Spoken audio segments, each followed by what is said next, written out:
പാത്രം കഴിക്കുന്നത്? ഇഞ്ചി വെളുത്തുള്ളി പേസ്റ്റ് ഇതെല്ലാം ഇവിടെ ഉള്ളതാ. ഇത് കണ്ടിട്ട് ഇങ്ങനെ എന്തിനാ തോന്നുന്നത്? ഇതൊന്ന് പറഞ്ഞത്. മോശമെന്ന് പറഞ്ഞാൽ പോരാ, വളരെയധികം മോശമായിട്ടുള്ള സാഹചര്യത്തിലാണ് കർണാടകയിൽ പഠിക്കാനെത്തുന്ന കുട്ടികൾ ഭക്ഷണം കഴിക്കുന്നത്. പല ഹോസ്റ്റലുകളിലേക്ക് ഭക്ഷണം വിതരണം ചെയ്യുന്നത് കോമൺ കിച്ചണിലൂടെയാണ്. ഈ കിച്ചണിൽ നിന്ന് ഏതാണ്ട് 7 കോളേജുകൾക്ക് വേണ്ടി സപ്ലൈ ചെയ്യുന്നുണ്ടെന്നാണ് ലഭിക്കുന്ന വിവരം. ഈ കിച്ചണിലെ അവസ്ഥ ഒന്ന് നോക്കുക. ചെളി വെള്ളം കൊണ്ടാണ് ഭക്ഷണം പാകം ചെയ്യുന്നതെന്നാണ് വിദ്യാർത്ഥികൾ ആരോപിക്കുന്നത്. വളരെ വൃത്തിഹീനമായിട്ടുള്ള ഒരു സാഹചര്യത്തിൽ ഭക്ഷണം പാകം ചെയ്യുന്നു. ആ ഭക്ഷണം ഇങ്ങനെ കുട്ടികൾക്ക് കൊടുക്കുന്നു. പല കുട്ടികൾക്കും വളരെയധികം ബുദ്ധിമുട്ടുകൾ, ശാരീരിക ബുദ്ധിമുട്ടുകൾ അനുഭവപ്പെട്ടതിനെ തുടർന്നാണ് അവർ ഇങ്ങനെ ഒരു പരാതിയുമായിട്ടൊക്കെ വരുന്നത്. കോളേജ് അധികൃതരുമൊക്കെയായിട്ട് പറഞ്ഞു, പക്ഷെ യാതൊരു നടപടിയും ഉണ്ടായില്ല. ഒടുവിലാണ് ഗത്യന്തരമില്ലാതെ മാധ്യമങ്ങൾക്ക് മുന്നിലേക്ക് വരുന്നത്.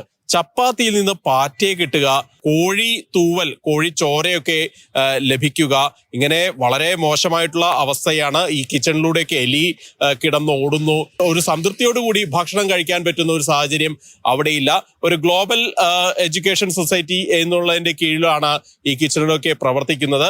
എങ്ങാനും പരാതി പറഞ്ഞാൽ ഇന്റേണൽ മാർക്ക് കട്ട് ചെയ്യുന്നത് ഉൾപ്പെടെയുള്ള ഭീഷണിയാണ് മുഴക്കുന്നത്.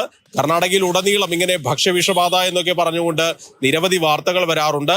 അതിന് പിന്നിലേക്ക് പോകുമ്പോൾ ഇത്രയധികം മോശമായിട്ടുള്ള സാഹചര്യത്തിലാണ് ഭക്ഷണം പാകം ചെയ്യുന്നത് എന്ന് വ്യക്തമാകും. ഈ വാർത്തകൾ വന്നതിന് പിന്നാലെ KC വേണുഗോപാൽ MP ഈ വിഷയത്തിൽ ഇടപെട്ടിട്ടുണ്ട്.